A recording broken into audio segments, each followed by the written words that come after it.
Batman, on a level, you could be the greatest individual in football.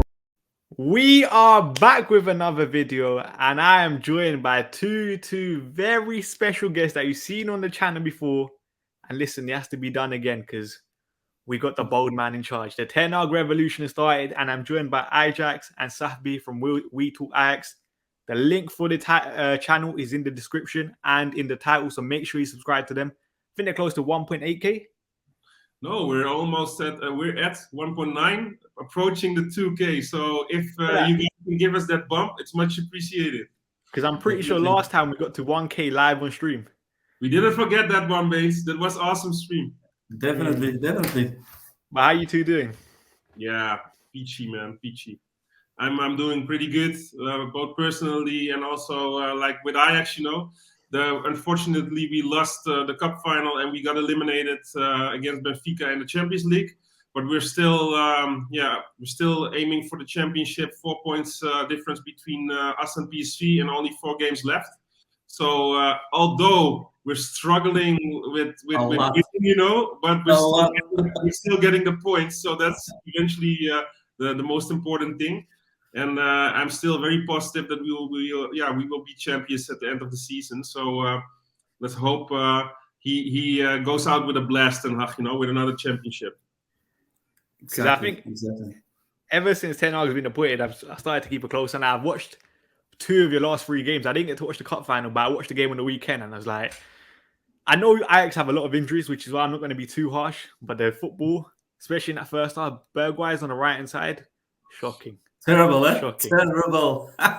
Absolutely shocking. Guys on the right wasn't that great, you know, but we definitely missing Antony, right, Sahbi? Yeah, not only him, but he's one of our players that's very pivotal. So yeah, hopefully we can move on this upcoming 4 finals, and we can celebrate. You know, let's start with Antony, because Antony's a player that's been linked with Manchester United, because we need a right-hand-sided player. I think I saw reports that Chelsea won it today. How do you think he'll do in the Premier League? Because some people are a bit 50-50 on him. Yeah, like 50-50 is the safe bet, you know, because you can always bet 50-50 on anything. So you will never be wrong. But I think he will do great at the Premier League, because he's a technical, gifted player with very much pace and speed, you know. And he is also very gifted with the ball. The way he handles the ball, it's amazing. And the only thing that he needs to learn is be more consistent, and maybe put up more stats also in our domestic competition. For example, he has been terrific in the Champions League, but his stats like assists and goals in the Eredivisie is a bit lower. So he's still very young, you know. I believe he's 22. So he has still so much potential, and you can also judge a player on how much you think they can still grow, you know. And if you see the difference between him coming at the club when he was signed and now, you see already a lot of difference, positive, you know, like a positive difference between his debut and how he's playing now. And I think with an even stronger competition, he has the winner mentality. He also works hard. He tracks back. He also chases the defender to our own box. You know, he never gives up. And I think these qualities and these ingredients can make him a top player. And I think he will be terrific for the Premier League, but hopefully not coming season already. Do you think he might need another year at Ajax before he moves on to maybe Manchester United or Chelsea? Definitely.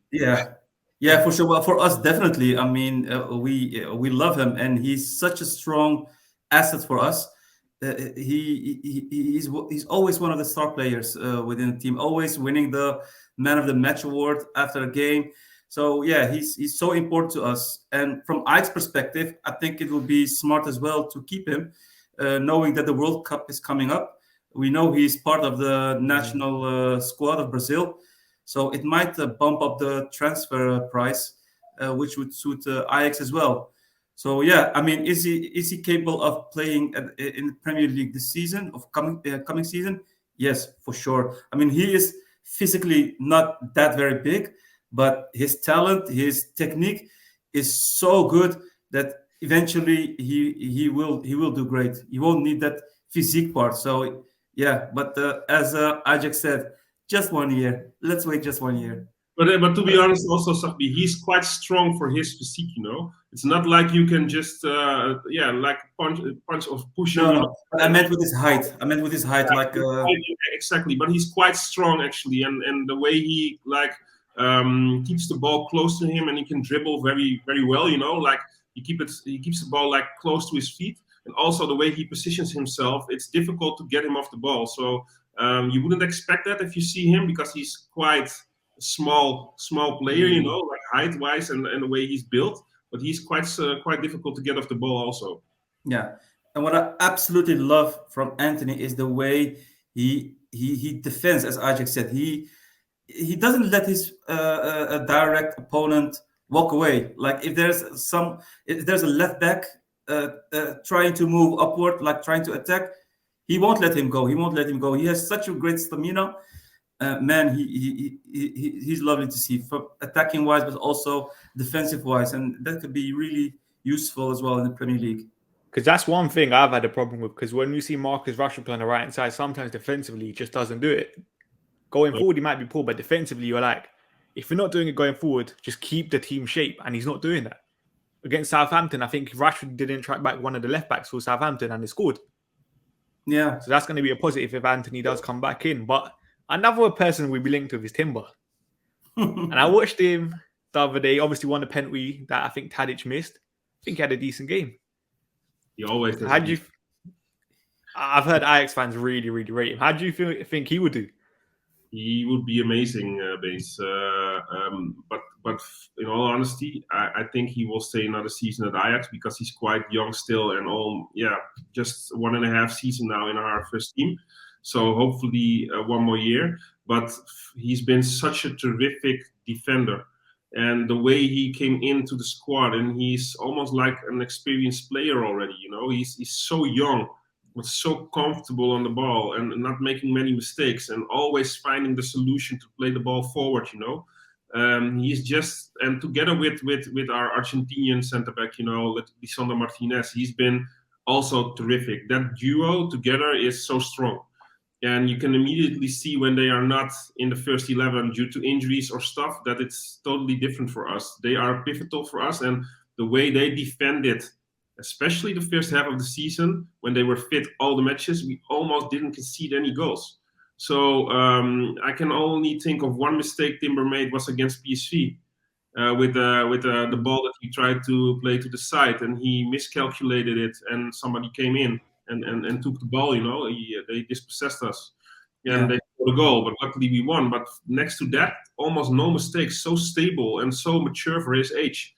The only thing that can be maybe a difficult situation is his height. I think he's 180.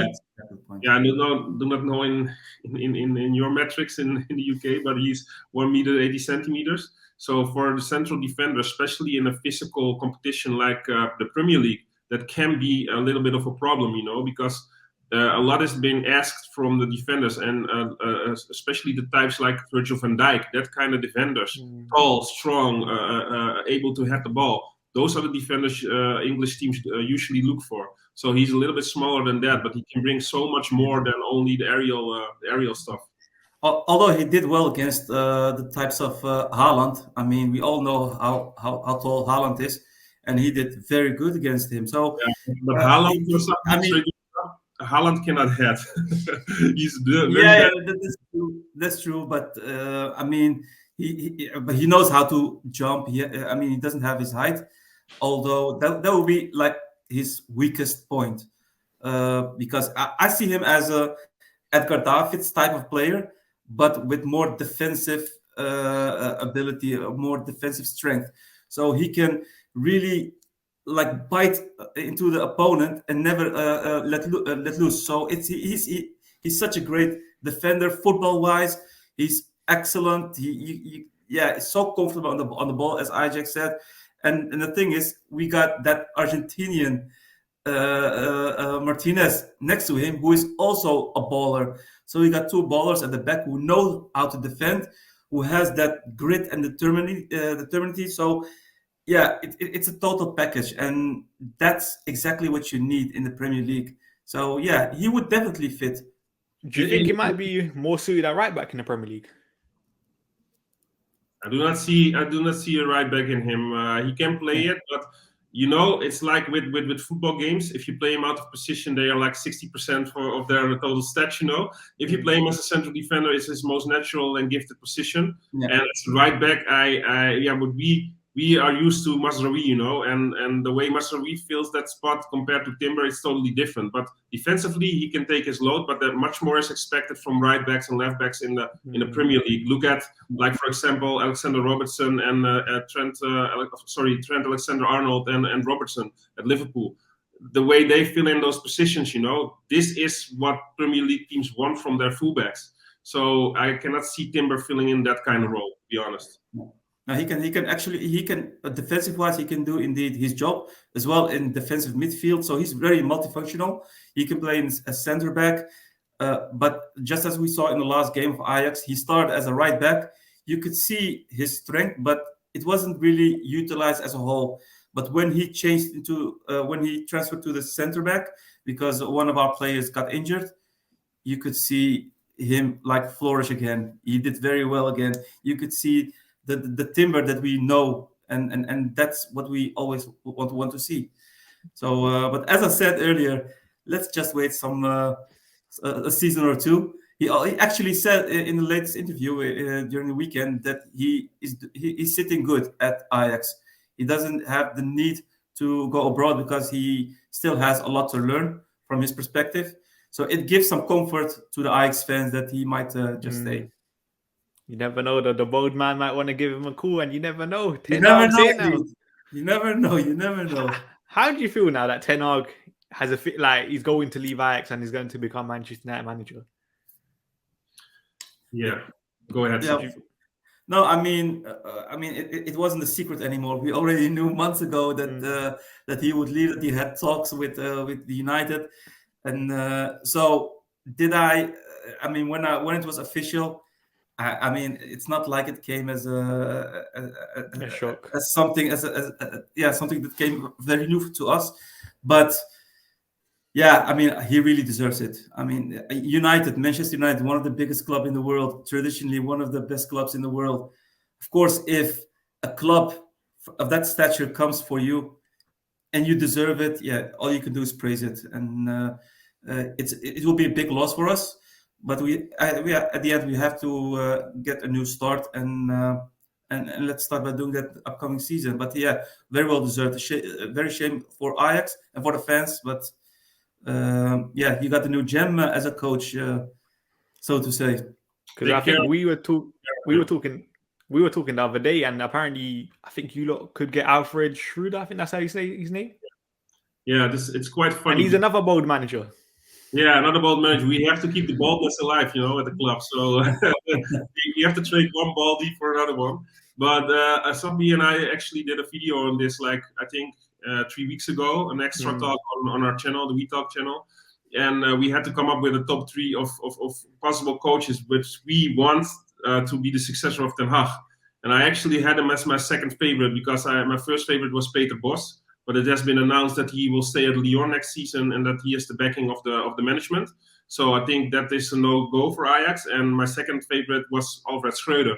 So I'm actually quite happy that he is being mentioned and that he also is adopted one of the top candidates, because I think he can bring a lot to our club. He was assistant manager of Peter Bos in that Europa League season that we reached the final, that you guys kicked our ass, you know, in the final. Thank you for that. And he's also been assistant manager for Ronald Koeman at Barcelona when he was coach there. And now he's coaching Club Brugge, which he's doing quite well at the moment, I believe. So I have high hopes for him to now show it to us as a main manager, you know, not as an assistant anymore. And I think he has a lot more experience since the last time he was at our club. And he knows the club, he knows the people. So for me, I would be quite happy, actually, Bates. I've got another question. I'm pretty sure when we did this video a couple months ago, I think you said something about Ten Hag's in-game management could be worked on. Do you think his in-game management has improved over the last couple months? I think so, but a big but. it's still not the where it should be, in my opinion. His weakest, his weakest point is not substituting early enough and keep playing the same tactics as you are the whole game. And you can force a change in a game when you analyze it. And for example, at halftime, you reposition players or you change your tactics, or sometimes you can just bring in fresh faces and force a change in the game, And he's always trying to do the latter. If he substitutes, it's usually a little bit later than I would do it. And it's usually the same suspects that go in and go out, So there should be a little bit more creativity in that area. And for me, also, the reason why we are now having so much trouble winning our matches is because I think he's been playing a lot of the players over and over again. And now he's trying other players and substituting them, but they are not up to speed like they should be, They should have had already more minutes during the season, so they would be match fit and already has the rhythm to play with the other players in the team. And this is the biggest flaw of Ten Hag. But actually, the last weeks, from the Feyenoord game and on, I think, Sahbi, correct me if I'm wrong, we could see that he was able to turn sometimes the score around. We were 1-0 down at halftime, I believe, against Feyenoord, and we won 2-1. And also against other opponents, we were down. So, for example, against Groningen, I believe, that we actually won 3-1 in the end. And there was a stat earlier on in the season that if we were down at halftime or at a draw score at halftime, we wouldn't win the match in the Eredivisie. That happened for like a half a season. So him now being able to get the points, although the football isn't as pretty as before. No, definitely not. But it's pivotal that he gets the points. So I can see a little bit of progression in it. But still, it is his biggest flaw, is if I have to name one.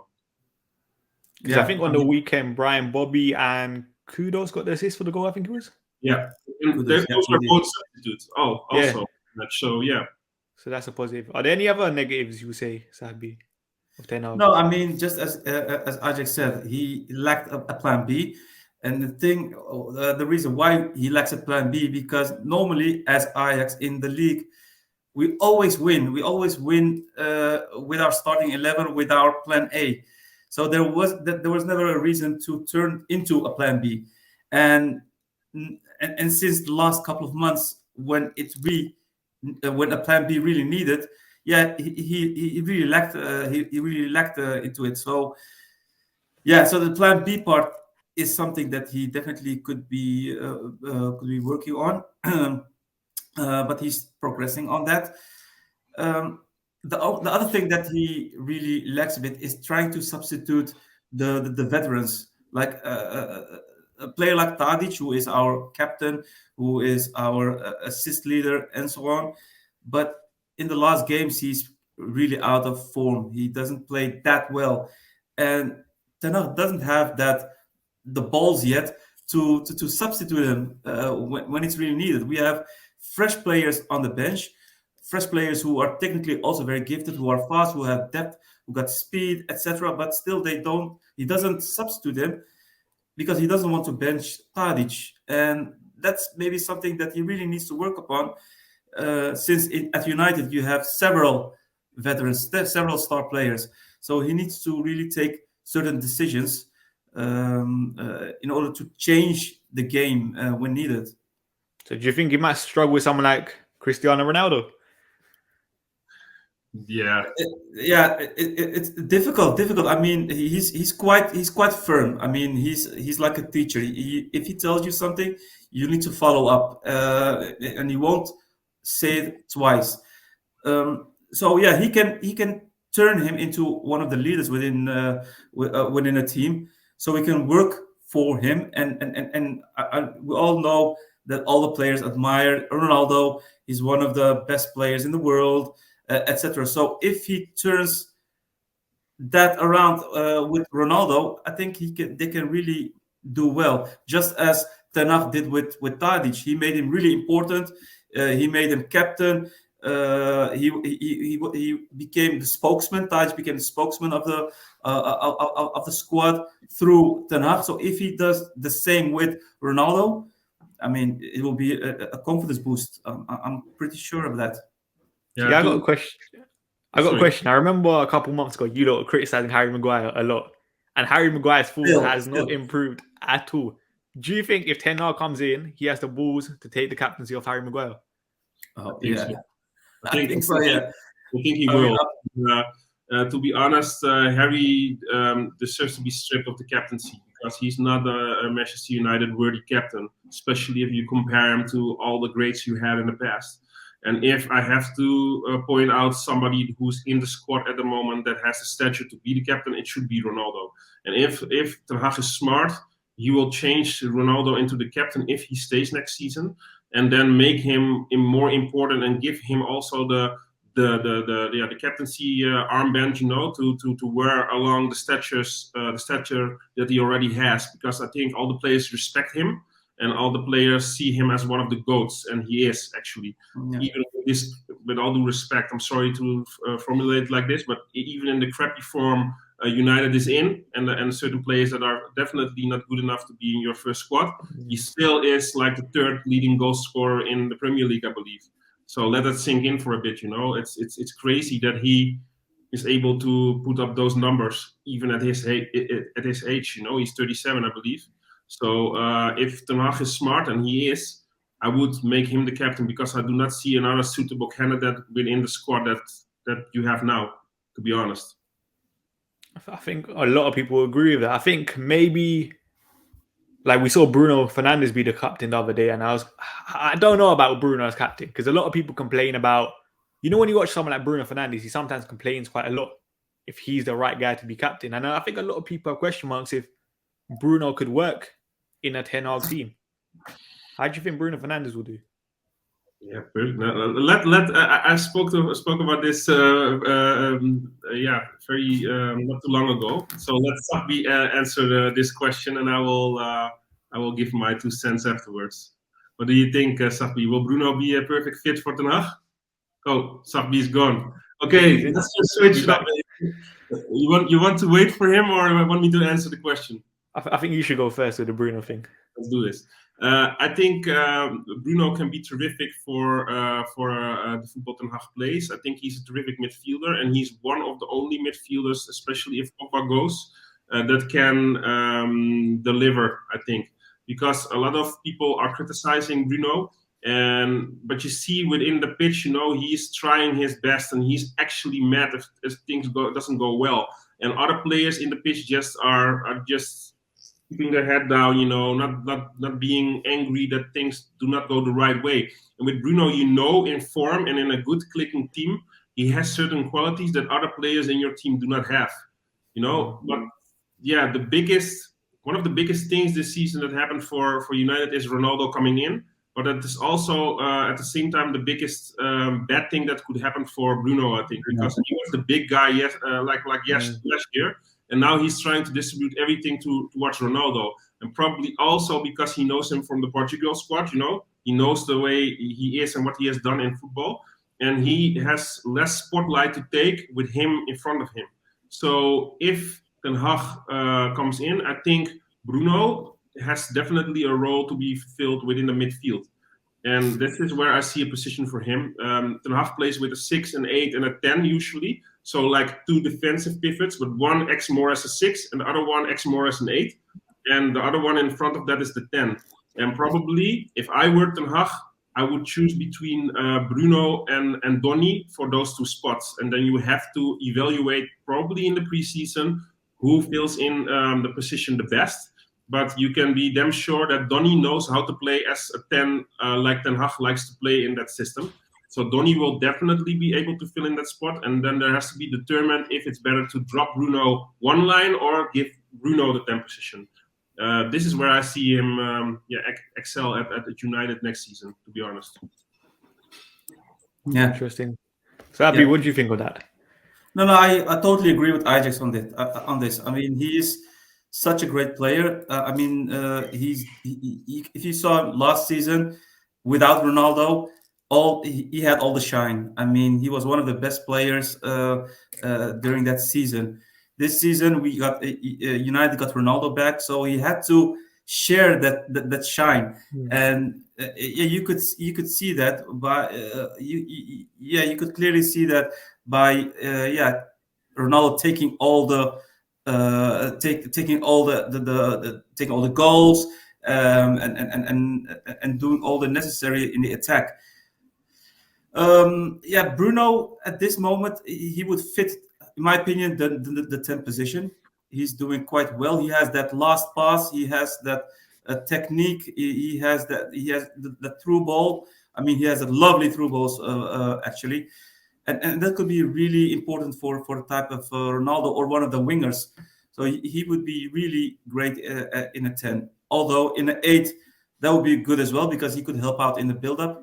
But for me, the 10th position is the position which he would do very, very well. He does need to improve on his defensive load. If he wants to be in the squad like Ten Hag likes to play, he needs to work on his defensive load and doing his defensive part because there's no slacking in the Ten Hag ball. He will definitely talk with him and will be on his ass like you have to defend, you have to do this. You can have your freedom and space to work in, but also do not forget about your defensive part. And this is something that Ten Hag really values highly. And also, do not forget, I sometimes think that the Man United fans forget this. Like, Bruno Fernandes was dubbed by a lot of fans last year as Bruno Penandes because he took a lot of penalties. And there were actually jokes that Manchester United were fined by the FA or by the UEFA and that they would get a penalty. And then it was they were saying like, Bruno Fernandes has offered to take the penalty, because so many times taking penalties and scoring goals from it. And now Cristiano takes all the penalties. So also this will make a difference in his stats this season because I do not know the exact stats. You're the stat man here, Bane, so maybe you know. He took a lot of penalties last season, I believe. I think he had 9 penalties he scored in the Premier League last year. But the mad thing is, this year I think he's had 2 penalties in the Premier League and he's missed them both. Yeah. On the weekend again, had a penalty I missed. Yeah, indeed. But EyeJax, you mentioned that Bruno has to defend because that's one of his weaknesses. But eventually, the whole team needs to defend. I mean, Ten Hag always said our attacker is we start defending from our attacker and we start attacking from our keeper. Yeah. So if we want to, if Ten Hag wants to implement his tactics within the squad, everybody needs to work very hard, pressuring very high. Even the wingers, even the midfielders, and defenders needs to defend way up high up until the middle of the pitch, like almost at the half of the opponent. So it's very, very difficult, which means that it's very difficult because in transition you might create some chances from the opponent, and that might be an issue. So it has to be really foolproof, a foolproof play with all the players. And if 1 or 2 don't do what they have to do, it's like a house of cards. Everything will fall apart, and that's what we currently see at Ajax in these last games. We often concede goals, and that's because our players are out of form or they're not doing what they need to do. So that's quite important. Do you worry about? No, go on. Yeah, I want to add something to this because I wanted to say something earlier already in the stream. You guys talked about Rashford not tracking back with his man, and creating a difficult situation for the rest of the team. But I think this is not really fair to single out only him because if I've watched many Man United games and the team isn't performing as a unit, some of the players are like sometimes tracking down the opposition, while other players at the same time fall back. So they're not acting as a unit. And what Sahbi said makes perfect sense. If one of your pieces of the whole unit, doesn't perform, then tracking down the opponent and like pressuring them doesn't make sense because you leave a gap and they can play themselves out of it, And this is the problem with Manchester United. I see some of the players trying to pressure the opposition, while others fall back into their own half. So, yeah, I think the problem is way bigger than only what Rashford did at that moment. It's just as a unit, they are not well played together at the moment. Do you worry for someone like David De Gea? Sorry? Worry for someone like David De Gea in goal? Because I think David De Gea is an unbelievable shot stopper, but the rest of his game still needs to be worked on in terms of he doesn't really come out. He's not the best with his feet and stuff. I think David De Gea is one of the last of your worries in the squad, because there are different positions and different players that should move on way earlier than David De Gea. Because with David De Gea, you at least know that he is a terrific line keeper and he has terrific reflexes. And I hear a lot of people talking trash about him, saying, yeah, he cannot do anything with his feet, and he is not a typical Ten Hag goalkeeper. This might be true, because Ten Hag wants a goalkeeper to be able to distribute the ball and be part of the build-up play. But maybe this can be learned for David De Gea. But the way he saved Man United this season, because people tend to forget this, David De Gea has saved Man United's ass so many times this season. Remember that match against Villarreal where you guys qualified for the next round of the Champions League? If it wasn't for De Gea, you will already be 1-2-0 down.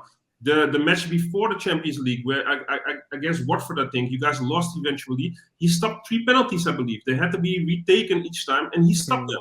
How many confidence can your goalkeeper give you to get a head start in the game, you know? And yes, his distribution may not be the best, but tell me 5 keepers that have better reflexes and line keeping in the world than David De Gea. Yeah, the shot stopping thing, I can never fault David De Gea. I think it's just the rest of his game, because I think there was also a report in the British media around the December-January time. Apparently, Ajax were interested in Dean Henderson. Do you think he might favour Dean Henderson over David De Gea? I don't think so. I think it's the first thing that he wants to do, Ten Hag, is probably look at the center of the squad, like in midfield. He really needs to change the way the midfield is playing, and also the players, the puppets on the midfield. He will try to change that as well, because the midfield is basically the connection between the attack and a defense. So he will try to start with that. Hence the rumors of Frankie de Jong trying to get him to United. That would be an excellent buy, by the way. If that would be the case. I love him. Yeah, he's unbelievable. But if you talk about a goalkeeper, I think it's, as EyeJax said, it's one of the less important part for now. Otherwise, he will have to change the whole squad. I mean, he has to change bit by bit. And the goalkeeper part, he will give De Gea the chance to prove everybody wrong, maybe by the way of coaching or training him in a different way. But at the end of next season, if he still hasn't improved, yeah, he will probably look for a new goalkeeper. But I don't think it will be done this season, this upcoming season.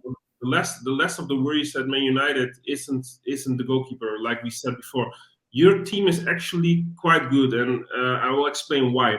Because attacking-wise, there are enough quality players in your team at the moment still to be sufficient enough to be a contender in the Premier League. Not maybe next season, but if everything is clicking and the team is being rebuilt, the attack and the wingers and maybe even the attacking midfielder position is the least of your guys' worries. The whole defense needs restructuring. The problem is the defense, and they can all tell about De Gea. Yeah, he's a problem in the defense with counterattack and stuff. But the problem is the defense isn't comfortable on the ball. The whole defense, and I'm not trying to be negative here, but quite sucks, you know. Maybe only Varane, if he's able to stay fit finally, because this guy's more injured than he's actually being able to play. The money has to be pumped into the defense. New fullbacks, new central defender, and maybe a strong defensive midfielder. But the goalkeeper and attack is the least of your guys' worries. And you can also, if you restructure that, there's enough balance to create a team that is sufficient enough to be a great contender for the Premier League, at least for maybe Champions League football. And hopefully in the first season already, and otherwise in the second season. But it has to be a long rebuild. And let's not forget, Sancho is for example, I believe 22 years old. He is a quality player. You cannot tell me that Rashford all of a sudden cannot do anything anymore, you know? So you have this up-and-coming talent in Elanga. You have Bruno Fernandes. You still have the GOAT up front, you know? Maybe an extra striker would be great, because you need some backup there. but there are quality players there, and I have utmost confidence in Ten Hag that he can utilize those players and can get them back onto track. But to make a great defender out of Harry Maguire, that is maybe an even bigger task than the manager job at United, you know. So there should be some signings in the defense, and if you start there, I think that is the right way to start the puzzle. Because I said with the keeper situations quickly, I said with David, I think we probably should keep him for another year, but I think his contract finishes at the end of next season. Yeah. So that's when I'm like, maybe that's the perfect time to let him go and maybe hopefully bring in someone like, I really like Mike Maignan from AC Milan right now. I think he's top quality. Oh yeah, he's a great keeper. I mean, I follow AC Milan. I mean, I'm also a real fan of AC Milan, and he's doing terrific. So it will be definitely an asset for United. But indeed, it will be the first task then of Ten Hag to decide whether he should get that extension or not at United. And let's be honest, we were playing with the goalkeeper at Ajax with Maarten Stekelenburg, who is like 45 now. Just joking, like 38. Remco Pasveer, who is like also 38, I believe, or maybe 39, one of those.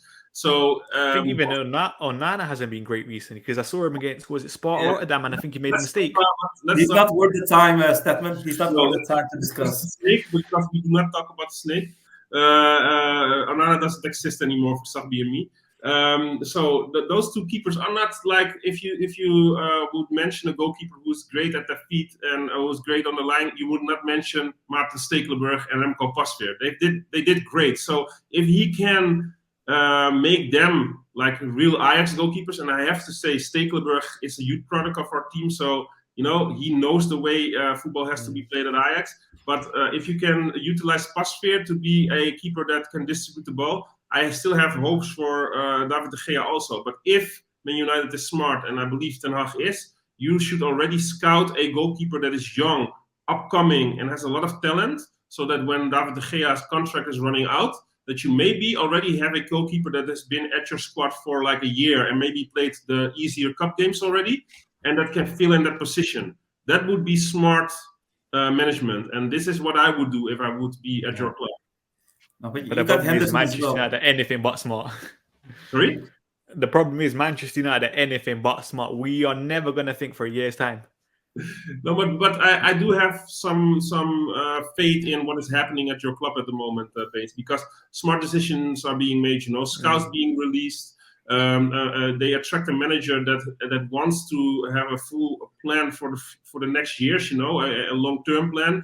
He's actually asking for more power for the contract situation, for getting rid of players and being able to control who they sign. So him asking for this already shows that he is a smart guy that thinks a lot about football and the way he wants to implement stuff. Because I do not think other managers claimed this power that they want that when they became manager of the United. They were all thinking like, I will be the savior of the club and I will turn it around. He knows there's more needed than only this. And all those decisions being made, also the rumors of players will be offloaded next season, a lot of them. These are all signings that can turn into like a tidal wave, you know. If good things keep happening, and they stack up, you can get in a certain position with your club that things will start to turn around. And just keep doing that. And then even the management with the Glazers maybe can turn away a bit, you know, out of the spotlights if all other things are going well. 100%. If you're looking at a squad, who would you say could excel in a Ten Hag team? And who do you think might not perform to a good enough level and needs to be sold eventually? Well, to be sold, we could name several players. Go on. Just which ones you want to keep. That's easier. Yeah, I think that would be easier. No, I mean the players who Ten Hag wouldn't use most likely is the type of McTominay or Wan-Bissaka, probably Maguire as well. But we have to see whether he gets sold or not, because United wants to get some of their money back. But those are typical players that Ten Hag won't use. He won't use them. So those will most likely be on the transfer list. Attacking wise, yeah, as EyeJax said, you already got terrific players. It's just the way how to utilize them. The right winger Sancho, leave them at the right. Don't play him on the left. He is used to playing on the right. Keep him there. He can cut inside. He can dribble. He got speed. So he only has to listen to Ten Hag on how to utilize him, on how to pressure. That's basically the main thing. So attacking wise, there are no issues. I mean, United will need an additional striker because Cavani will be leaving. So you need a young, hungry striker who can who has the time and can cope with Ronaldo if he would be rested and take over eventually. So that's basically the only attacking player that I would think of. Midfield wise, yeah, McTominay, terrible. Fred is quite good. I mean, he progressed a lot. He improved a lot this season, in my view, when I looked at the game. So he could be definitely of use. But yeah, the central defense needs to go. Bailly is more injured than able to play. Lindelof is not a United material. I mean, if you look at the material of post the Ferguson time, you would hear the names of Vidic, Ferdinand, Scholes, all those names. If you compare it, with the names that we currently have, there's no fear. There's no fear anymore from the opponents. I mean, I can still remember clubs coming to Old Trafford knowing already, calculating already 0 points because they knew they wouldn't get any win. I mean, they were almost unbeatable.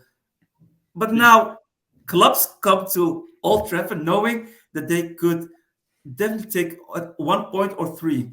And that's really worrisome, and that's quite unfortunate. I think right now we have 2 wins in the last 10 games in all competitions.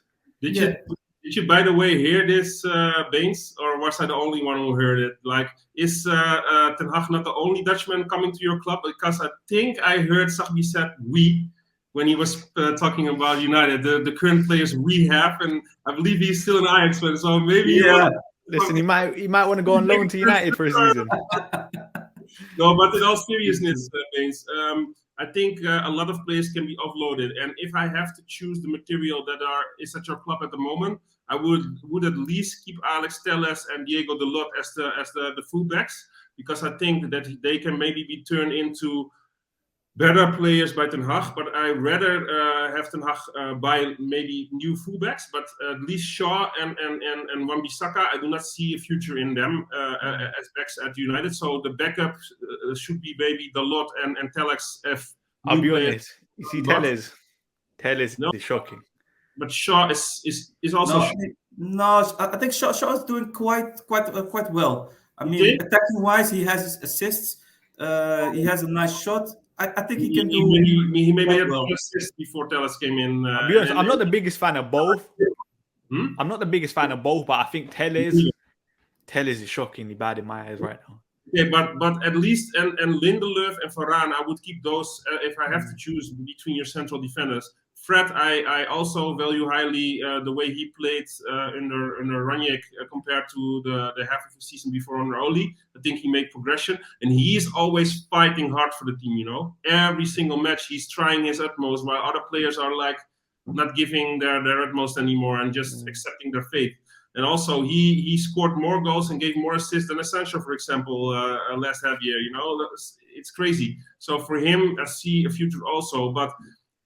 For all other players, except maybe the 4 in front I mentioned, like Sancho, Rashford, maybe Alanga also, and Ronaldo and Fernandes, they should all stay, in my opinion. And wasn't there you have to help me here, Baines, because wasn't there a very promising striker in your youth academy at the moment that scores a lot every year? Charlie McNeil. Yeah, Charlie. Yes, that's the guy I read about. If I were a United staff, I would promote him to the senior squad, bring in a substitute player behind Ronaldo, and let this Charlie be at the first team to soak up all the knowledge he can still from the GOAT being at your club, because he will be an ideal mentor for him to soak up all the knowledge, you know. see how he trains, ask him for tips, and maybe in a season, so not next season, but the season after, he could maybe be ready to also already be the substitute, or maybe sometimes the first team striker. They have to implement more youth products in the team also, so that they are at the team, that they can train with the team, and that can soak up the knowledge of the bigger players. Because it would be a waste of an opportunity if you would not let such a great youth product soak up the knowledge from the GOAT. It makes sense. So I would do this if I were the United staff. What do you think of someone like Anthony Martial under Ten Hag? Because people say Anthony Martial is very good technically, and Ten Hag could like that. But do you see more of a striker in him or winger? That's the question. Because we don't know. You could also easily get him back to United together with Rashford and with Ronaldo. You have 3 opportunities to take the striker position, and also players that can also play the wing. So maybe you can then use your money for strengthening the defense, because if you still have Martial, who's under the contract, at United, maybe he can be utilized still. And I do not know when Cavani's contract expires, but This this summer. He will be leaving. He's leaving. Yeah. So maybe that would be the smart decision, and get this Charlie also to the first team, and then you have a group of players that you can choose amongst, and also get the time to implement a new style of football. Because it's maybe easier to use those players than get a totally new striker that has to learn everything from scratch. How the way they should play. I think this makes sense. Because the way I look at it, when I look at the striker market available, there's not many strikers that say, yeah, you're amazing for a good price. Now, even like someone like Darwin Núñez, I think the reports are like £80 million, and I'm like, no, I don't think you're that good kind of thing to pay £80 million. So I'll just kind of keep our strikers for another year, reinvest elsewhere in the squad, and just hope someone becomes available next season. No, exactly what we said. And I see Martial more as a left winger. He used to play that as well very often at his time at Monaco. He is quite fast. He only needs to work on his work ethics, defensive wise, mainly. So, but that will be the work of Ten Hag, how to utilize him in the best way. I mean, we have several players. Ziyech, for example, when he came to Ajax, he didn't know how to defend. He didn't know how to work very hard, because at his previous club, FC Twente, he was only asking for the ball and then try to distribute the ball. That's it. He didn't defend at all. Like, he was the star player.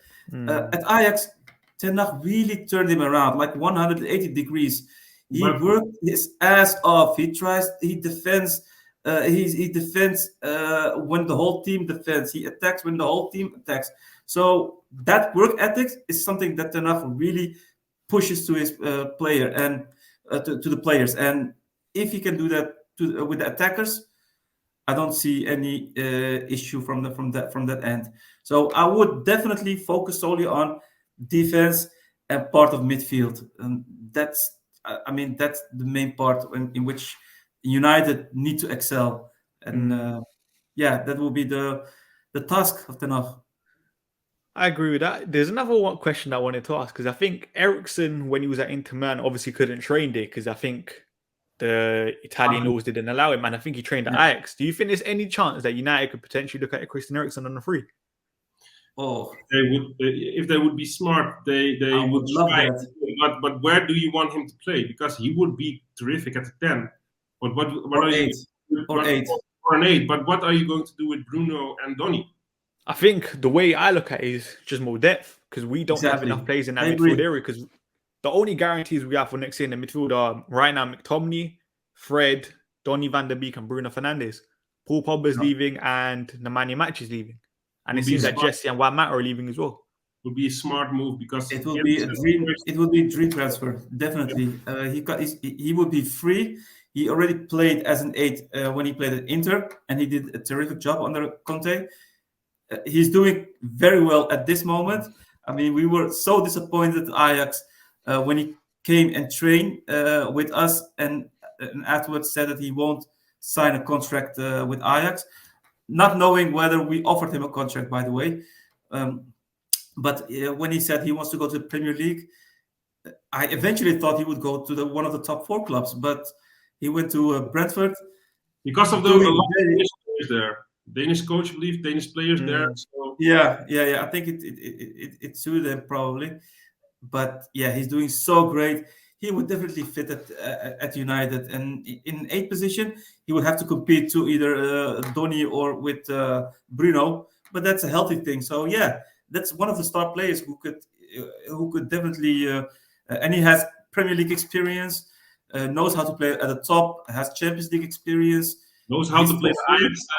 Knows how to play the Ajax style. That's what I was He thinking. knows how to play the Ajax style indeed. So he got the DNA to perform well on the Ten Hag. Because I think maybe top clubs didn't want to take the risk on Christian Eriksen straight away. But I think now they've seen him in the Premier League perform to a very good level with Brentford. Now I think more clubs are kind of like, yo, on a free transfer, we kind of should do it. But Yeah. probably any other- Spurs will try to snatch him, I Yeah. think. I think Spurs got a chance, and I think United will obviously have a chance as well. And maybe Brentford, he might stay on for longer if he wants to. Do you think there's any other players in the transfer market that you look at and think, yeah, those players fit Ten Hag style of play down to a T? That's a difficult question, man. You got the Ligt as one of the central defenders. He could be also a huge asset. He knows how to play on the Ten Hag. He knows the system. He has the physique. He has the defensive quality. He knows how to build up. He's a leader at the back, not like Maguire, who doesn't. I mean, none of the players really respect him. This guy was when he was our captain, 17 or 18 years old. Yeah, exactly. He was a captain as a 17-year-old. I mean, and if you look at Rashford, who is saying "fuck off" to Maguire, being a captain, that doesn't really show a lot of respect towards Maguire, but he doesn't really demand that respect as well. So yeah, what is the main reason why Maguire is playing? He doesn't have respect. What is up with his stretching things? I saw videos of Maguire doing weird things with his legs and stuff. And he injured Paul Pogba doing that. Huh? He injured Paul Pogba doing that the other day. I think it was against Norwich. There was a corner that came in, and Harry Maguire did that silly little leg thing, and it hit Paul Pogba in the face. Oh my God. And Paul Pogba was so angry. Appealing for a handball for his own player. Oh my God. Yeah. And I think the captaincy thing is the correct thing, because I remember last year when we lost against Tottenham 6-1, and I think Antony Martial got sent off. And I think Rashford was complaining to the ref, and Maguire was just like, yo, relax, man. Like, you sent off kind of thing. Yeah. And I don't think anyone in the dressing room really, really rates him that highly. And I think that exactly. if I'm a player, I'm frustrated. Why is he starting week in, week out when he's performing this bad? I'm not giving him a chance. The only thing I can think of is the Glazers demanding from their puppets, because there still are puppets at the moment, not like Ten Hag is trying to be his own man when he comes to United, but they are maybe claiming we bought him for 80 million. We want some rest value for him, but he's playing worse and worse each week, so he's declining anyway. So maybe he will remain at a certain value earlier if he's on the bench than when he's making those stupid mistakes each week. So, Maguire, especially with us playing like very far up the field, like our Ajax style. If Ten Hag is trying to play that same style at United with a huge gap in between the goalkeeper and the defensive line pushing up, this will be a problem with Maguire. So because that's what I worry about. Even like someone like Rafa Varane, I think Rafa Varane has the ability to play that, but I think on the ball he's not the best. No, the best chance you have at your current squad is Varane and Lindelof, to be honest. Current defenders you have, the central backs, those maybe have the most quality to play the ball, at least. Not exactly. True, but I have to say Varane plays very well if he has a good defender beside him. Yeah. I mean, they should complete each other, just like Varane did with the Sahbi Ramos indeed at Real Madrid. They really complete each other, they complement each other. So you need a good defender beside them. And so if the Ligt would come, it would be a great. Let's be honest, next to Sergio Ramos, even we would be terrific defenders. This guy is such a goat. I'm not a Real Madrid fan, trust me, but I have immense respect for what Ramos did in his career before he went to PSG, because this guy is truly a goat in the defense. The way he defends, the way he reads the play, it's amazing. So, And as said, if you got Frankie de Jong and Matthijs de Ligt, you got gold. You really got gold. Do you guys Not have only gold, you got That's when I'll be platinum. living a dream. You got platinum, not only gold. I mean, that would you already be 50% ahead on what you already currently have. So you need those both, and I would go for a right back who knows how to attack, but also how to defend, how to build up, how to be a supportive midfielder. If they were smart, they tried their utmost, everything possible to sign Mazraoui. Seriously, I was thinking that just now. He would fit. He would fit because they want to splash the money many times on big players and big names. Just give him an awesome contract and try to snatch him away from Bayern Munich because they want him badly. Barcelona wanted him, but you have the manager now, who played him all those years on the right back position. So this can give you an edge. Try to do your utmost to sign him. This guy is such a baller on the right back position. He has a great tackle. He can defend, but the way he can attack and his link-up play, it's amazing. He can score goals. He can give assists. He can penetrate the box. His link-up play with Antony, they should make a highlight reel of that this season. The Antony Mazraoui tandem, my God, grab your popcorn, sit down, and watch it because it's amazing. Is he not a Raiola client, I think? I believe so. Yeah, I think United fans don't really like Minai Raiola right now. No, but we do not like Nobody does. Nobody does. But at the end of the day, he has the top clients, and you have to work with him if you want the best players. Yeah. Bank account also. So he's I mean, the same apply with Gravenberch indeed. So yeah, he will probably go to Bayern Munich, but that will be also a possible goodbye since he would be not that expensive to play for United. If you look at the depth of your squad, and that's one of the particular midfielder which is also very useful. You see the for difference United. between Bayern Munich and United, for example, the way they scout and get their players, they damn well know that those are great players. Mazraoui is not signing that new contract. He will be free. Gravenberch has only 1 year of contract left. They know those are bargain steals. Even if they buy Gravenberch for 25 million, this guy is a top talent for the coming years. And he would be terrific. He's been dubbed the Paul Pogba, the younger Paul Pogba. A lot of similarities with him, like the good Pogba. Not the Pogba that has been playing like at United for the last year. These kind of steals that you have to go for that as a club like United, not go for like 80 millions or 90 millions for Maguire or 85 millions for Sancho. If you can get Mazraoui, for example, and Gravenberch together for 25 million and some salary, you would be stupid not to do it. Even if you have them as backup, they are good enough to play in the first team, in my opinion. But even if you have them for depth in your squad, those are quality players, and those are relatively cheap. No, but that's what what I want to say is that's what you eventually need. You need depth. If you look at City, if you look at Liverpool, if you look at their bench, you only see quality players. So you eventually need such players to win trophies.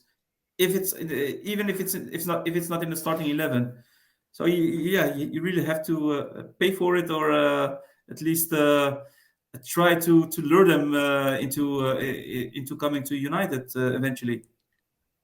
I was just going to say, it looks like Bayern Munich could get obviously Ryan Gravenberch and Mazraoui, and I think they've been linked to Sebastian Haller today as a potential Lewandowski replacement. Have him for the right amount. They can have if they pay 50 plus. I will bring him myself.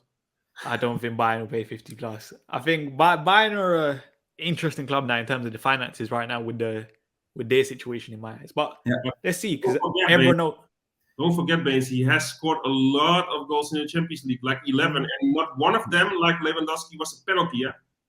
All normal goals. They might be tap-ins or combination football goals, but he has been really great in the Champions League and also in the Eredivisie. He might not be the ideal Ajax striker in my book, but his stats and his performance mainly amazing. Yeah, they rated 40 million. The only reason I say that, I think Bayern Munich will keep Lewandowski for another year, and then maybe he might look to leave on a free after that. You want to go to Barca, right? Yeah, there's been reports to Barca. Yeah. I'll be honest, I think Chelsea should be all over him. Yeah, but Like, they get don't. rid of Lukaku, go buy Lewandowski for a year or two, and I think you'll do fine there. I don't know whether they got the finances for it due to the sanctions. That's Yeah, another story so with Chelsea. So you, as United, you have the possibility to snatch some possible transfer targets. I mean, Haaland will probably go to City, which even would reinforce them way more than they already have quality-wise. Liverpool is busy as well. They got one great. They bought a player in the transfer window, Luis Diaz, excellent player. Quality. So yeah, I mean, I don't understand why United weren't able to snatch such players.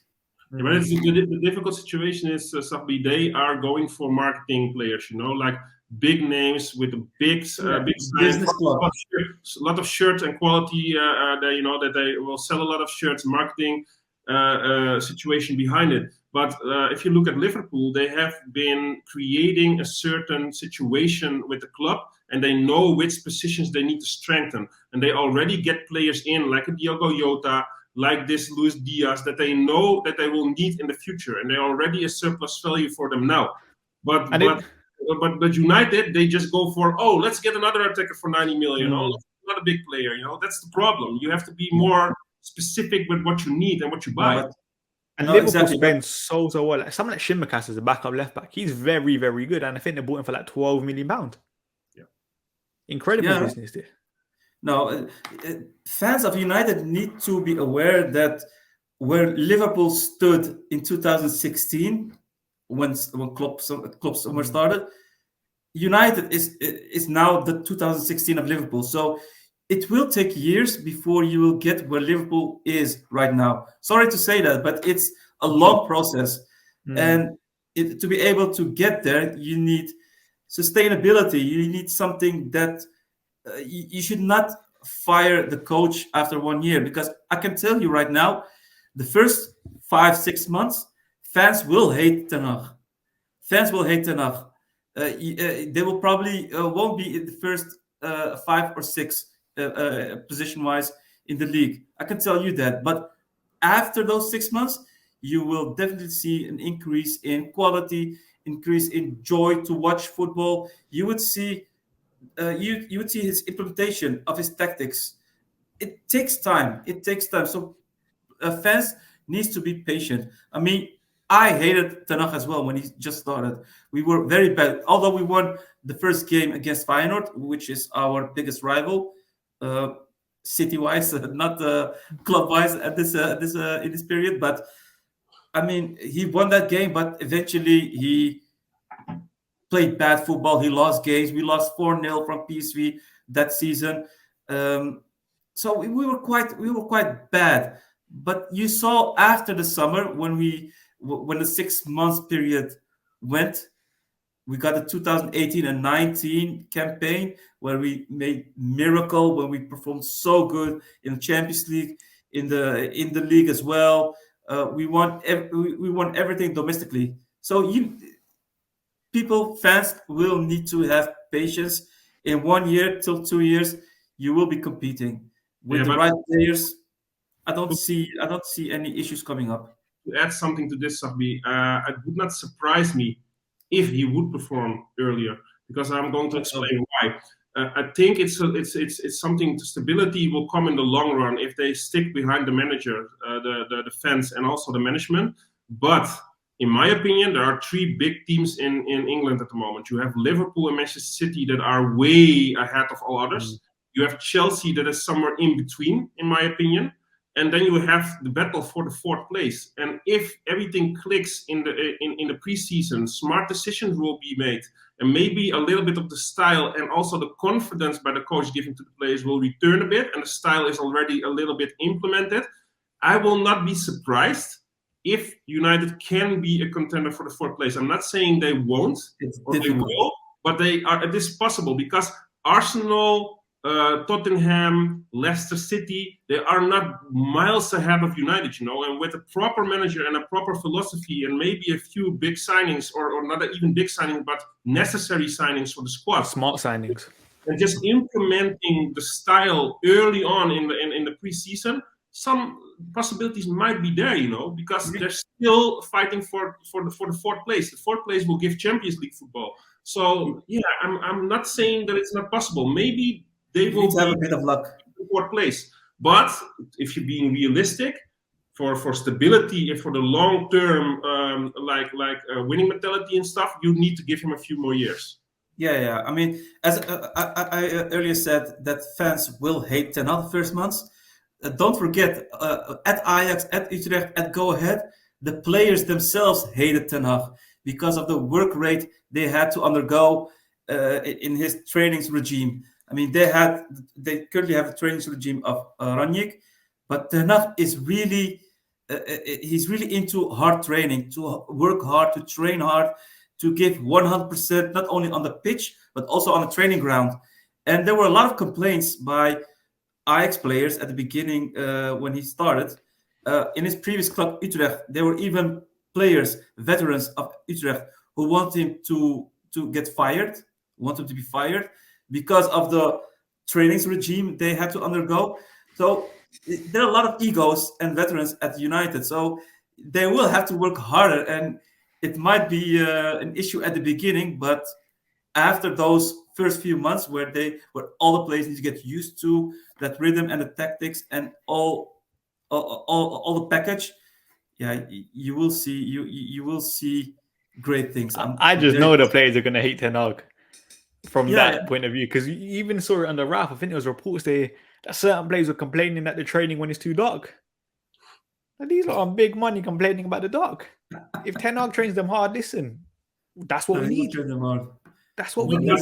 But are those guys in the United squad, from the Snickers commercial, like eat a Snicker, they all turn into old ladies complaining, where's the mentality, they're professionals. Exactly. They get well paid for their job. I would die for a salary like they are getting, playing a little bit of football for it. So complaining that they have to work hard, it's just drama queen mentality, if you ask me. And that's why us as fans, let's be honest, we know the players have let us down so many times. We have to trust this manager now in Ten Hag, who has pedigree. And if he says this player is not good enough or this player is not training hard enough, get rid of him. Yes, it's easy as that, Baines. It's easy as that. It's get on board or get on the bench, or not even on the bench, go to the stands, because he will demand certain things from them for the players. And if they do it, what he says, then they are on board, and then he will back them.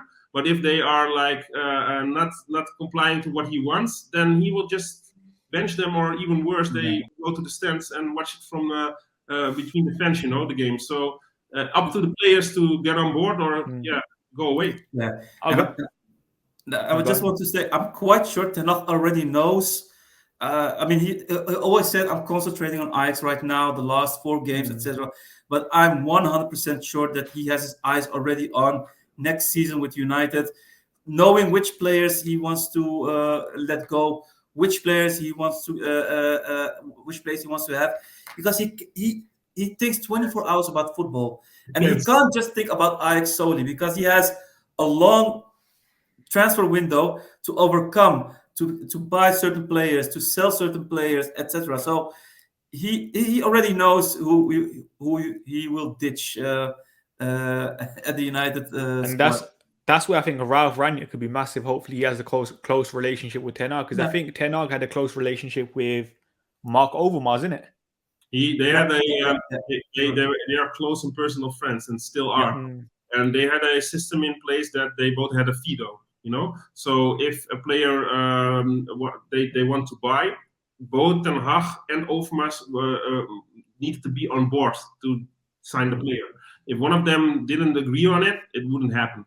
So this is also the style he tries to force at United when negotiating for his contract. I think that's smart, because eventually he will be the one who will get blamed if it doesn't work. So make sure that you have the right conditions to start a job, so that you can actually implement what you want, and not being able to be turned down by management because we do not want the player. No, that's not important. I want the player. I'm the manager. I'm the one who's get blamed if I do not get the results. So it's very smart by him. I've got 2 more questions quickly. Do you think Ten Hag is good enough to win a league title with Pep and Klopp in the league? Maybe in the long run, but why not? Why not? let's be honest. Pep and also Klopp, they didn't win it overnight. You know, they had years to grow and then win the league title. I believe, but correct me if I'm wrong, Baines. I'm not 100% positive, but I think in their first 2 seasons they didn't win the title, right? Or am I wrong? Maybe City in the second season, or I think City might have. I don't think Liverpool City did. might.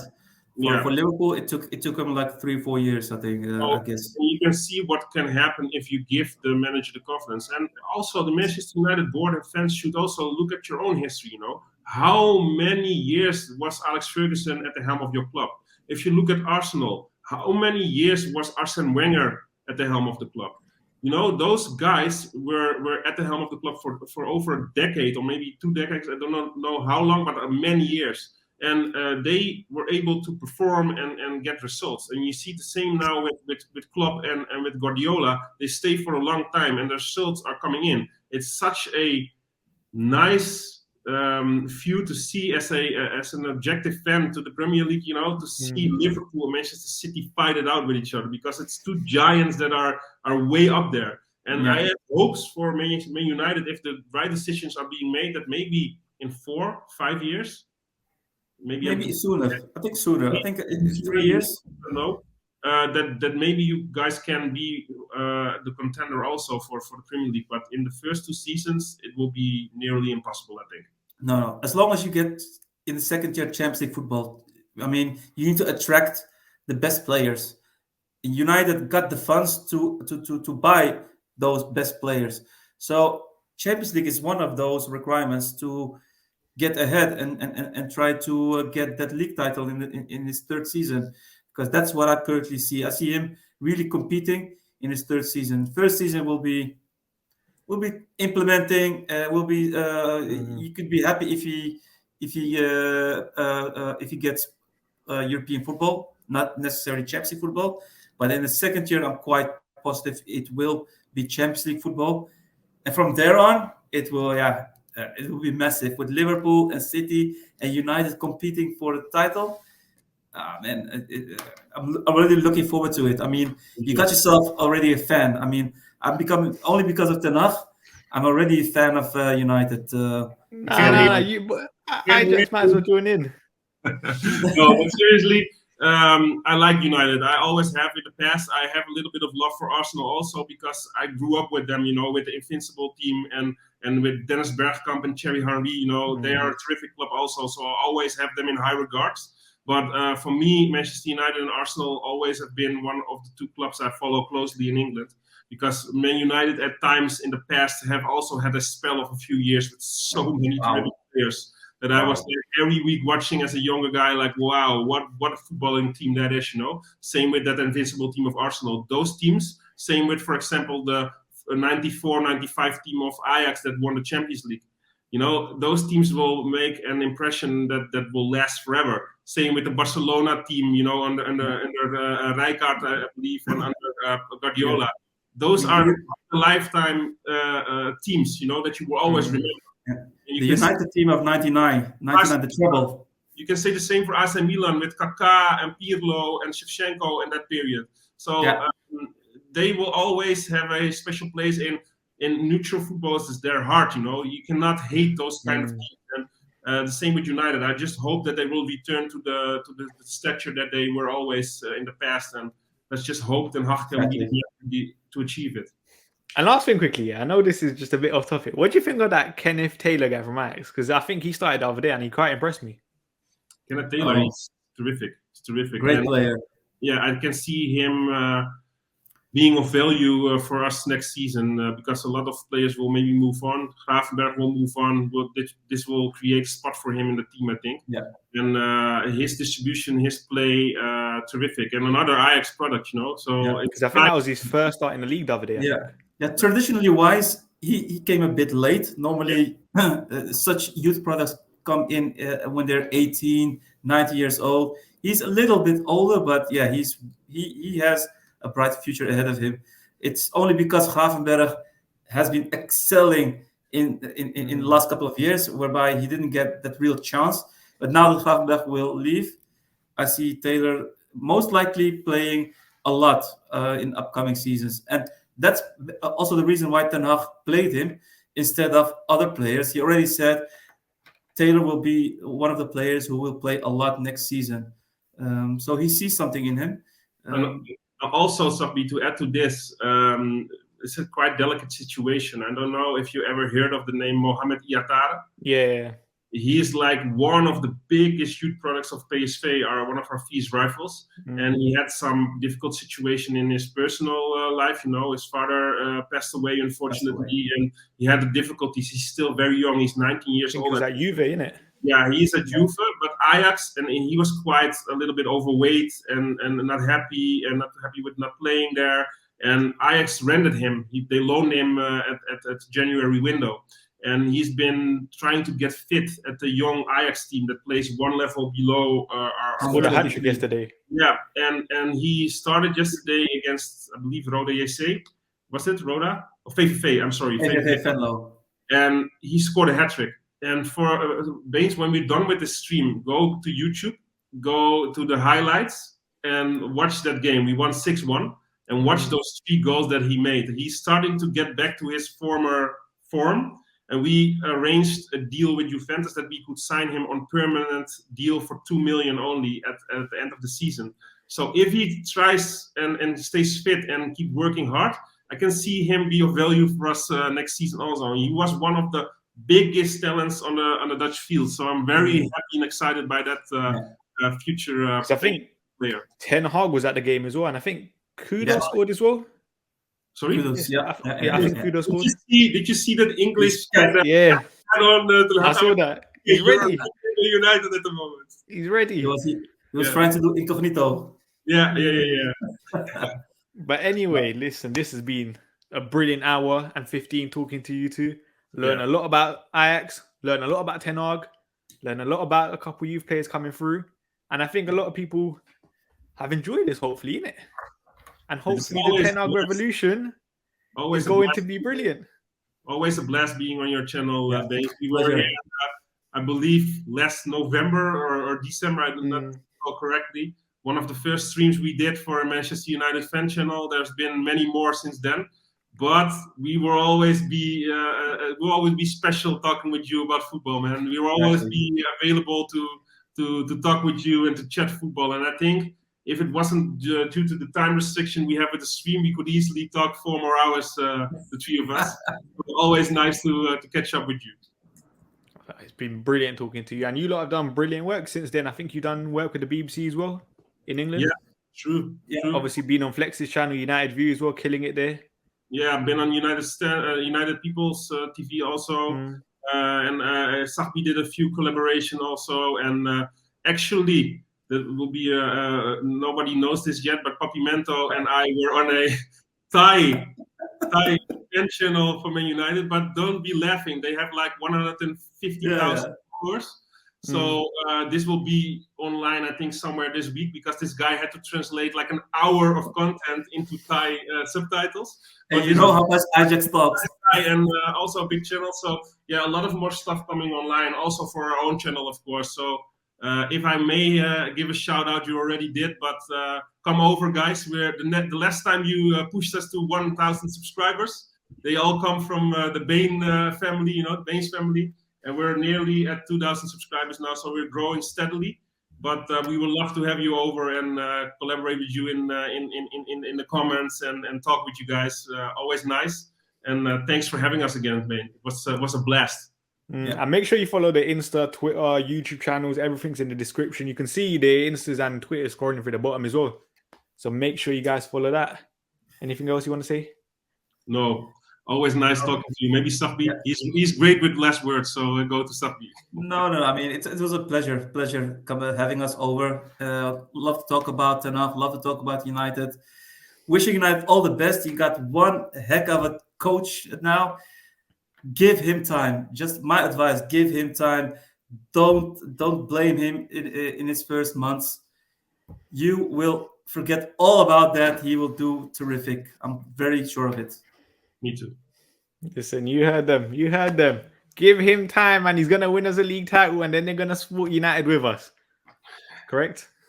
Sorry? Sure. You two are going Sure. to be supporting Manchester United with us next year. Oh, I'm definitely going to support Man United next season. Ajax will always be my first love, but I've been watching a lot of Man United and I've been talking a lot about Man United. And I was already following Man United a little bit closer, but got a little bit of a heartache, because Donny didn't play. Same with Chelsea, trying to watch Ziyech play, but not getting the minutes I want him to play. So with our manager that we have in high regards next season, hopefully Donny being revived. If Ajax isn't playing and I Don't worry, this is Donny's dream manager now. Yeah. He will utilize him. He will use him. I'm Yeah. very positive about that. Yeah. He knows how to play him. But anyways, big up everyone for watching. Make sure you guys like, comment, subscribe, and subscribe to WeTalk Ajax. And you never know, we might be back soon when Ten Hag wins the Premier League for Manchester United.